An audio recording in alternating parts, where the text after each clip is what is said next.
अच्छा जी। तो अब बात कर लेते हैं कि हमने क्या करना है। अच्छा। हाँ, तो आज जो हमारा टॉपिक है 26 फैब 2025 को, टॉपिक हमारा जो है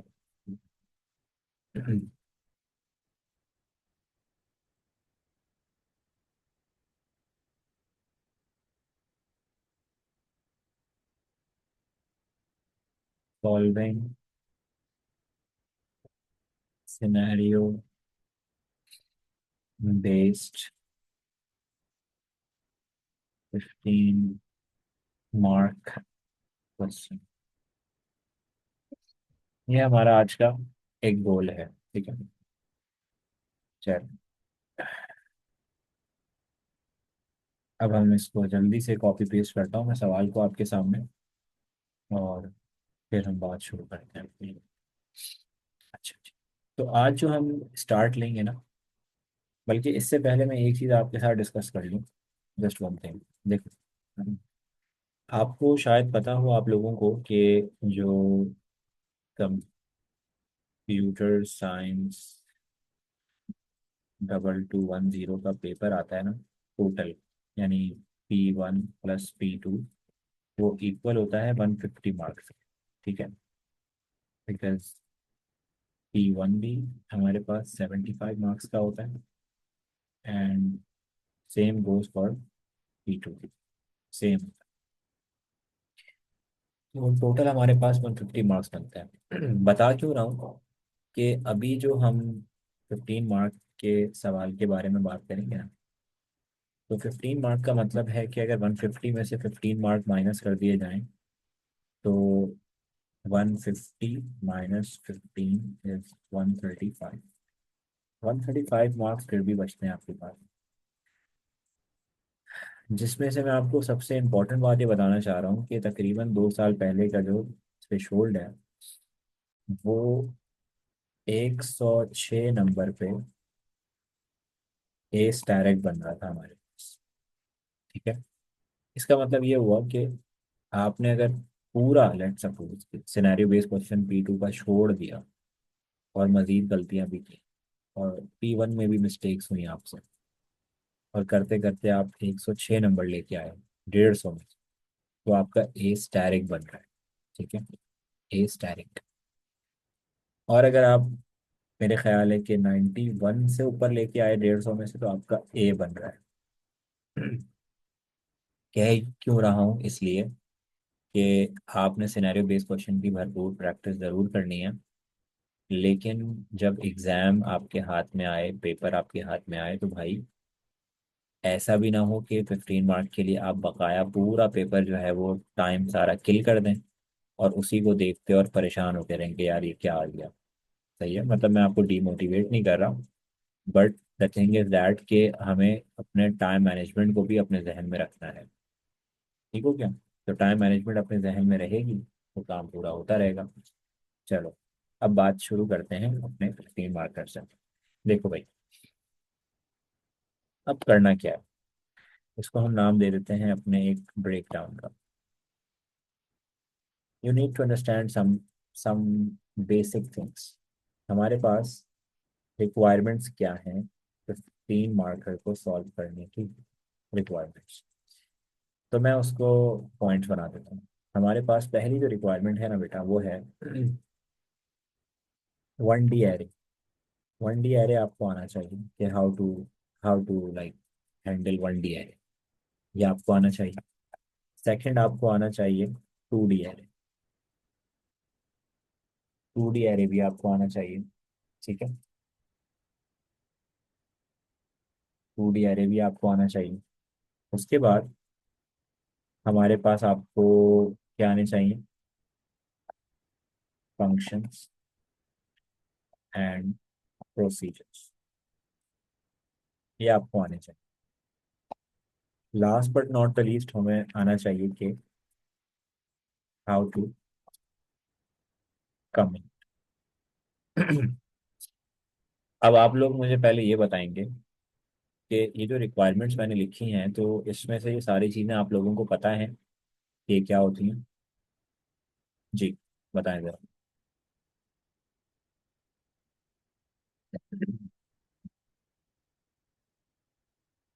बेटा कोई एक मुझे बता दे। किंजा। सर। आवाज आ रही है? हाँ जी, फिजरा। बोले। सर, कमेंट नहीं आता, बाकी तीन चीजें तो आती हैं। कमेंट इज वेरी इजी, मतलब उसमें तो कुछ भी सीखने का नहीं है, वो तो एक दफा बताऊंगा आपको समझ आ जाएगा। बाकी चीजें आपको देखी हुई हैं आपने, मैं एक बस ये पूछना चाह रहा हूँ। जी आती हैं, बाकी सही आती हैं। ठीक है। फंक्शन और प्रोसीजर्स जो है ना, बहुत पक्के नहीं है, लेकिन सीखे हुए हैं। ऑलराइट। बस इतना तो अभी आपको पता होना चाहिए कि जो एरे होता है वो एक डाटा स्ट्रक्चर होता है जिसके अंदर multiple elements of the same data type store हो सकते हैं। अभी के लिए इतना पता होना चाहिए कि फंक्शन एंड प्रोसीजर्स का मतलब होता है कि अ पीस ऑफ कोड, और जो हम एक मेन प्रोग्राम के अलावा बनाते हैं। प्रोसीजर्स होते हैं, they are not tend to like return any value. और जो फंक्शन होते हैं वो most probably they are going to return a value. एक हाई लेवल लैंग्वेज के अंदर फंक्शन और प्रोसीजर्स के अंदर डिफरेंस नहीं किया जाता, लेकिन सूडो कोड के अंदर किया जाता है। कमेंट वो चीज़ें होती हैं कि जो आपका कंपाइलर या इंटरप्रेटर टोटली इग्नोर कर देता है, यानी उसको एग्जीक्यूट नहीं करता, वो सिर्फ यूजर, नहीं सॉरी, प्रोग्रामर अपनी याद दहानी के लिए कमेंट्स लिखता है कि उसको याद रहे कि उसने कौन सा काम कब किस लिए किया था।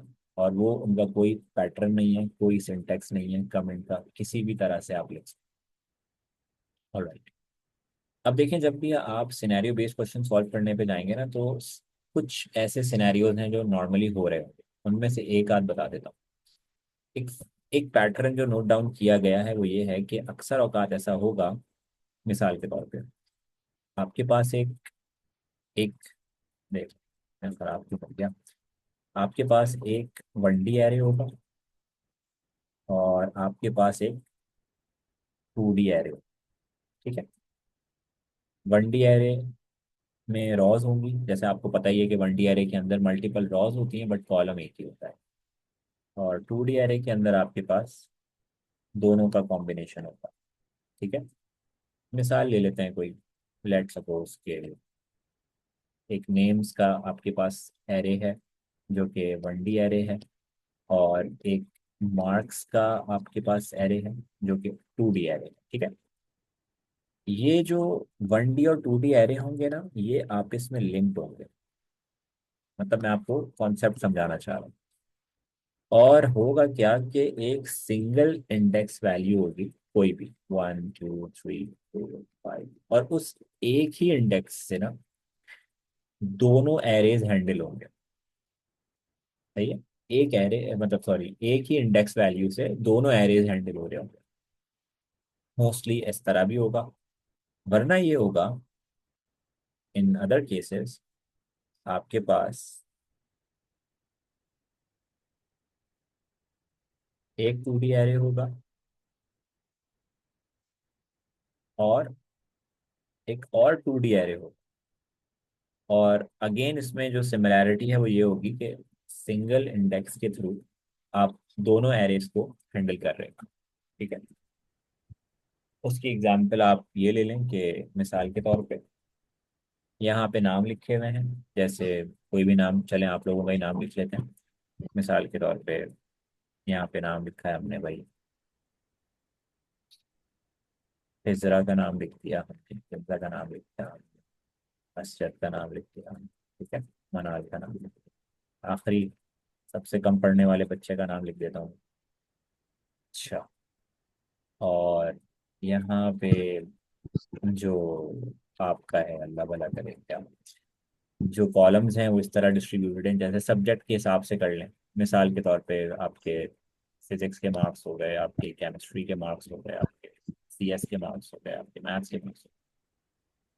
तो अब आप समझें कि जैसे यहाँ पे हमने कुछ मार्क्स एंटर कर दिए, कुछ भी 45 यहाँ पे आ गए, 50 यहाँ आ गए, 25 यहाँ आ गए, 100 यहाँ आ गए, और ये पूरा हमने भर दिया। अब आप मतलब मेरे कॉन्सेप्ट बताने का ये समझें कि मैं आपको ये सब बता क्यों रहा हूँ, कि कुछ फिक्स्ड सिनेरियोज के अंदर यही देखा जा रहा है कि there is an array and there is an other array, और दोनों लिंक हो रहे हैं आपस में विद अ सिंगल इंडेक्स। उनको हैंडल करना है हमने। और फंक्शन और प्रोसीजर्स पे बहुत अच्छी ग्रिप होना हमारे लिए ज़रूरी है। ठीक है। तो यहाँ तक की बात मुझे बताएं कि आप लोगों को कोई इशू है अभी तक जो मैं बात कर रहा हूँ या नहीं है, बता दें। सर फिलहाल वो मैं बीच में एक मैसेज का जवाब दे रही थी तो मैंने मिस कर दिया, अगर आप थोड़ा सा रिपीट कर दें। मैंने कहा कि क्या रिपीट कर दूं, बताएं। मतलब ये 1D एयर है तो मुझे समझ आ गया, लेकिन ये जो फिजिक्स और ये आपने बनाया हुआ है, नहीं नहीं, वो तो जस्ट ये एक एरे एक का वो पार्ट तो है। नहीं नहीं नहीं, वो तो जस्ट मैंने एक दो एरेज बना के दिखाए हैं कि कुछ भी हो सकता है ना। मतलब एक में नाम है, दूसरे में नंबर्स हैं ओके। सब्जेक्ट्स के, मतलब ये तो वेरिएबल है, सब्जेक्ट है। सिनेरियो टू सिनेरियो, ये तो कोई इशू नहीं है। यानी जस्ट मैं आपको समझाने चाह ओके रहा हूँ ओके कि in most okay. Scenarios there is an array and then there is another array, और वो both arrays are being handled with a single index value. This is the main theme. असल बात ये है। अब आते हैं हम ओके। एक सिनेरियो को पढ़ते हैं कि सिनेरियो क्या है। कोशिश करेंगे कि हमें आज की क्लास में वो सिनेरियो समझ में आ जाए, क्योंकि नहीं आएगा तो हमें एक और क्लास करनी पड़ेगी। Let's see. ओके, सो मैं जल्दी से इसको कॉपी कर लेता हूँ, फिर आपसे बात कंटिन्यू करते हैं। चलिए।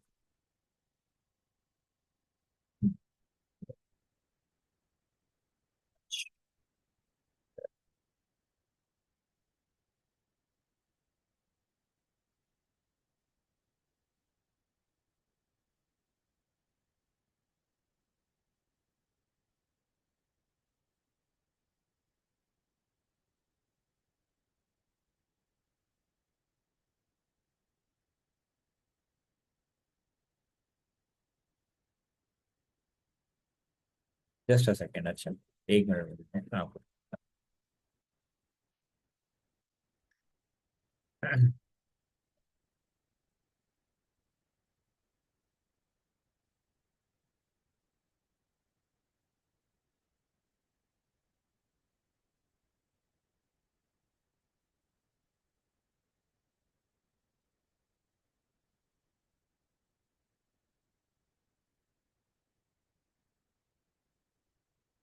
अच्छा जी।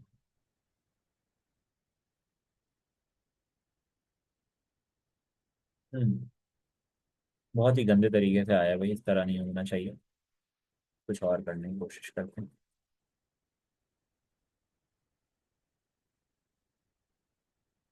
तो किसी और तरीके से हो जाता तो अच्छा था। नहीं हो रहा, इसका मतलब है स्क्रीन शॉट लेना पड़ेगा हमें। ओके।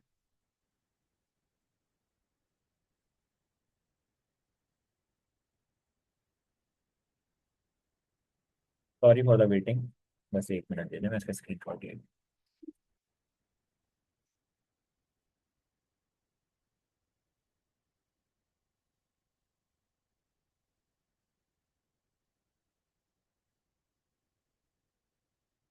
अच्छा जी, चलो।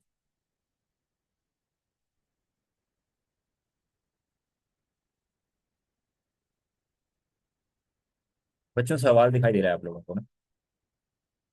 क्लियर है या नहीं? तो ये पूछना चाह रहा हूँ। कोई एक बता दे, दिख रहा है कहीं से? जी सर, क्लियर है। अब जरा इसको टाइम देते हैं इस सवाल को पढ़ने में।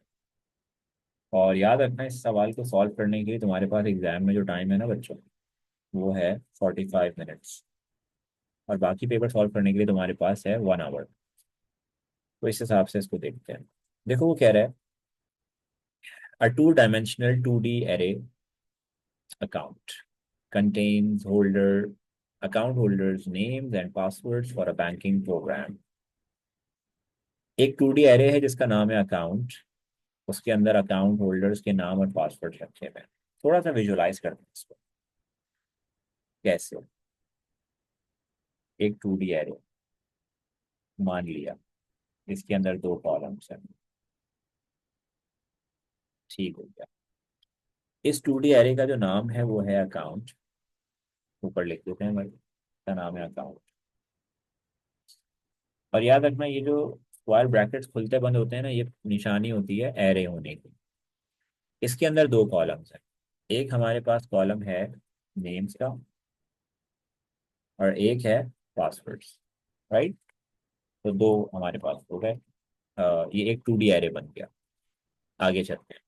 अ 2D एरे अकाउंट डिटेल्स, एक और 2D एरे है भाई जिसका नाम है account details, has 3 columns containing the following detail. Column 1 stores the balance, the amount of money in the account, for example 250। ठीक है, पहले जरा ड्रॉ कर, चलो पहले पढ़ लेते हैं। Column 2 stores the overdraft limit, the maximum total amount an account holder can borrow from the bank after the account balance reaches zero, for example 100। अभी सब समझाता हूँ, पहले सिर्फ पढ़ रहे हैं। Column 3 stores the withdrawal limit, the amount of money that can be withdrawn at one time, for example 200। कह रहे हैं कि एक अकाउंट डिटेल्स का एक और वो है, पहले साथ साथ बना भी दो। एक 2D एरे है भाई जिसके अंदर 3 कॉलम, सही है, 3 कॉलम्स,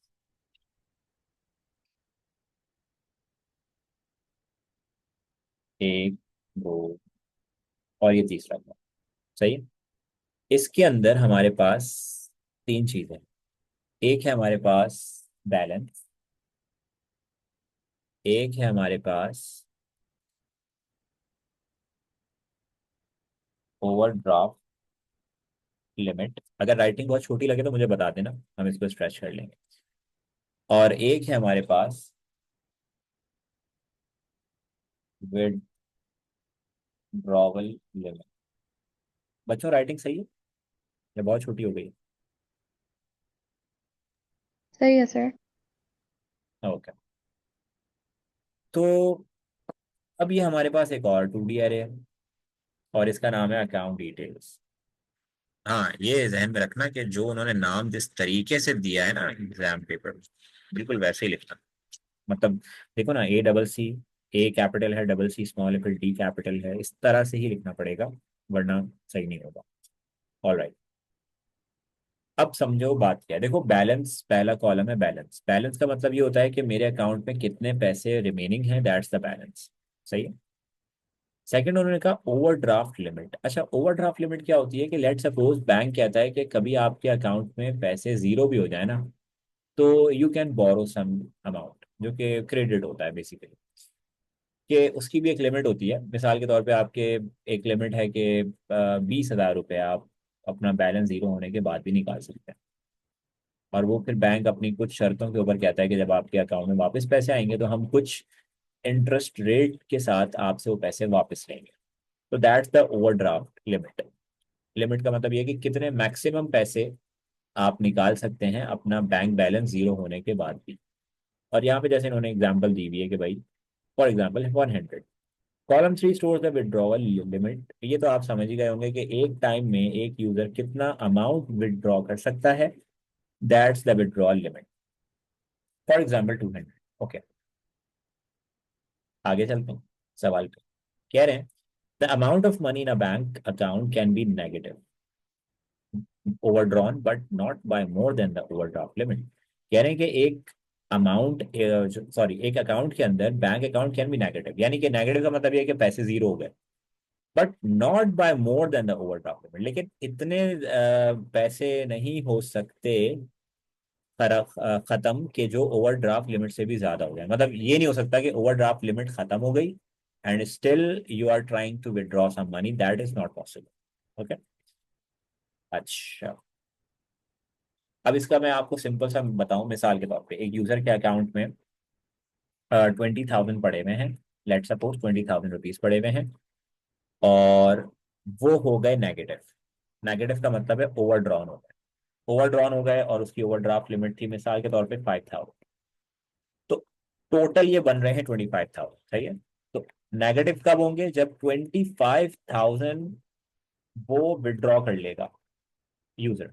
जब उसने 25,000 विड्रॉल कर लिया ना, तो इसका मतलब है कि ओवरड्राफ्ट प्लस द बैलेंस इकट्ठा भी मिला के जब निकाल लिया, तो कह रहे हैं कि इतना ही मैक्सिमम वो अमाउंट विड्रॉ कर सकता है, लेकिन इससे ज्यादा नहीं कर सकता। यानी 26,000 या इवन 25,100 भी नहीं कर सकता। यानी कि आपके बैलेंस और आपके ओवरड्राफ्ट लिमिट को कंबाइन करो तो उससे ज्यादा जो है वो पैसे नहीं कम हो सकते अकाउंट से, ये पॉसिबल नहीं है। खैर ये हम डिस्कस कर लेंगे जब हम इसका सूडो कोड कर रहे होंगे इंशाल्लाह। ओके, सो आगे चलते हैं। फॉर एग्जाम्पल यहाँ पे लिखा हुआ है, ये देखो पढ़ रहा हूँ। An account with an overdraft limit of 100 must have a balance that is greater than और इक्वल टू -100। हाँ, बैलेंस का मतलब यही हुआ ना कि उसने निकाल लिए पैसे, तो -100 तक ही जा सकते हैं। यानी जो ओवरड्राफ्ट लिमिट थी ना कि भाई 100 एक्स्ट्रा निकाल सकते हो बैंक बैलेंस जीरो होने के बाद, तो -100 ही हो सकता है, इससे कम और नहीं हो सकता बैलेंस आपका। Okay. Suitable error messages must be displayed if a withdrawal cannot take place. For example, if the overdraft limit or the size of withdrawal is exceeded. ये आसान सी बात है, आप लोगों को मेरे ख्याल से समझ में आ गई होगी कि इनमें से कोई भी चीज अगर एक्सीड करती है तो you need to display some messages like the error messages. Okay, आगे चलते हैं। कह रहा है कि the bank account ID gives, क्या कह रहा है भाई, the bank account ID gives the index of each account holders data held in the two arrays. Again वही वाली बात आ गई कि एक इंडेक्स है, दोनों एरेज को हैंडल करेगा, और इस इंडेक्स का नाम जो यहाँ पे है, जो इन्होंने मेंशन किया है, वो है आईडी। सही है, तो आईडी इज द इंडेक्स। सही है भाई।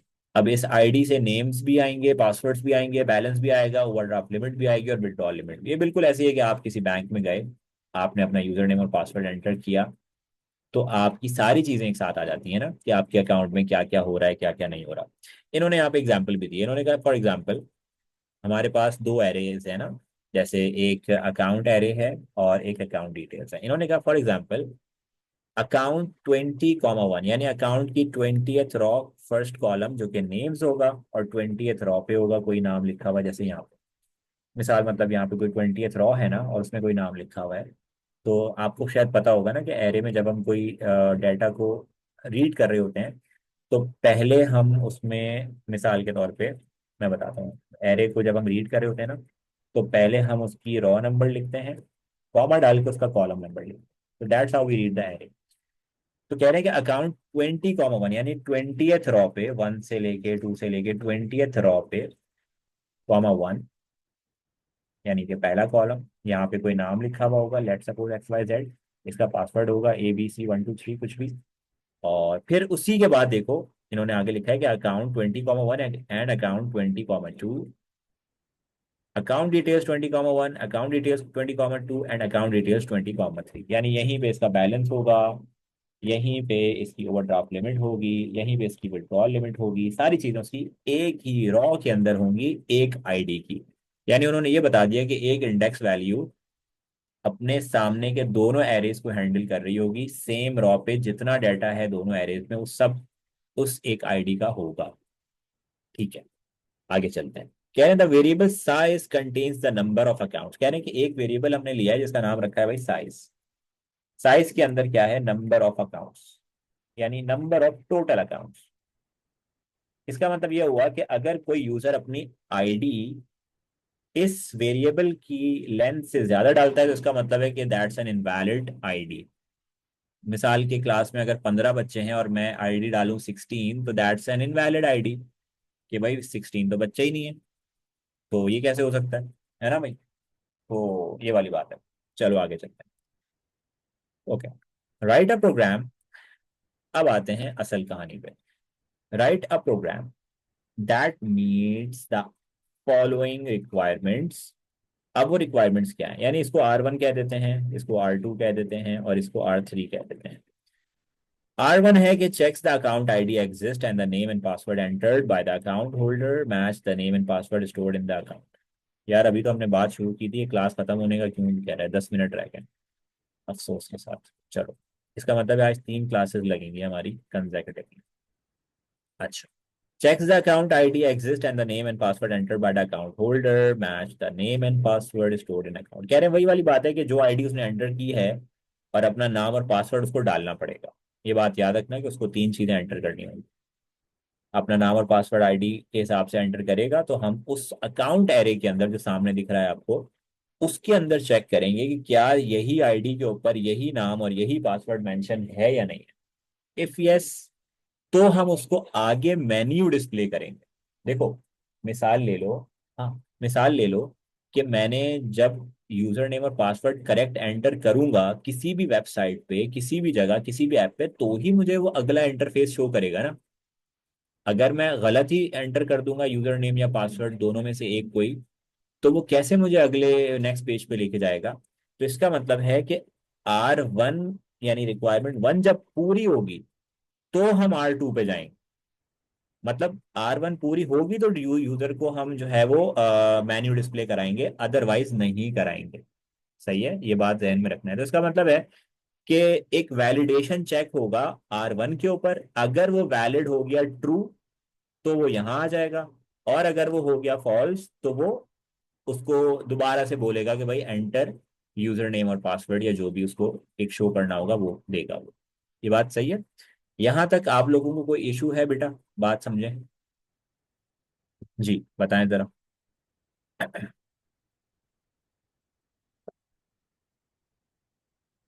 भाई जल्दी बोल लिया करो यार, टाइम वैसे ही शॉर्ट हो रहा होता है। बोलो कोई मुझे एक लगता है बच्चा। नहीं है सर इशू। क्या नहीं है? हाँ, मुझे नहीं लगता बाकी बच्चों को इशू है। अच्छा, तभी नहीं बोल रहे, खामोशी से देख रहे हैं, सही है। हाँ, वो और कह रहे अगर हैं। मैं कहूँ कि मुझे थोड़ा समझ में नहीं आ रहा। ओके तो सेम आप मुझे बोले ना। भी नहीं आ रहा था। नहीं हो एक रहा मिनट। क्लियर, मतलब कुछ समझ ही नहीं आ रहा कि हो क्या रहा है इसमें। सर के ऊपर से अच्छा, गुजर रहा है। सर के ऊपर से गुजर रहा है, मेरे ये ऊपर से गुजर रहा है यानी कि। सर। अच्छा, सही है। अच्छा चलो एक काम करते हैं, क्या करें यार, अभी क्लास भी खत्म हो रही है। अभी तो हमने बात शुरू की है, जस्ट आप शुरू एक की है काम करें समझो। सर, हम्म। हम अभी लेफ्ट कर देते हैं, दोबारा एंटर करेंगे तो 10 मिनट का ब्रेक नहीं आएगा। अच्छा, ऐसा है क्या? हाँ पक्की बात है? जी सर, जी नो ऐसा है। ऐसा ना हो 20 मिनट का नहीं। वेट करना पड़ जाए। नहीं नहीं सर, नहीं। यहाँ पे ग्लिच चेक जूम पे ये। ओके, तो देखता हूँ मैं टाइम रिमेनिंग कितना हो रहा है पहले तो, उस हिसाब से फिर बात कर लेते हैं। टाइम रिमेनिंग हमारे पास है क्लास का, एक सेकेंड देखने जरा। टाइम रिमेनिंग कितना है हमारे पास?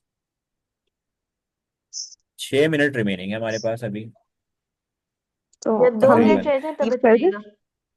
चलें फिर 2 मिनट रह जाए ना, याद रखिएगा जरा बीच में टाइम, अच्छा? मैं अगर भूल भी जाऊँ तो। ओके चलो। सो। चलो जब तक यही बता दो कि क्या नहीं समझ में आ रहा अभी तक, क्योंकि अभी तक तो हमने देखो सवाल प्रैक्टिकली सॉल्व करना शुरू ही नहीं किया, अभी तो हम सवाल पढ़ रहे हैं खाली। तो लेकिन अभी ही क्या सवाल ही समझ में नहीं आ रहा जो आप करा ये कर रहे हैं ना, वो क्वेश्चन। कुछ समझ में नहीं आ रहा।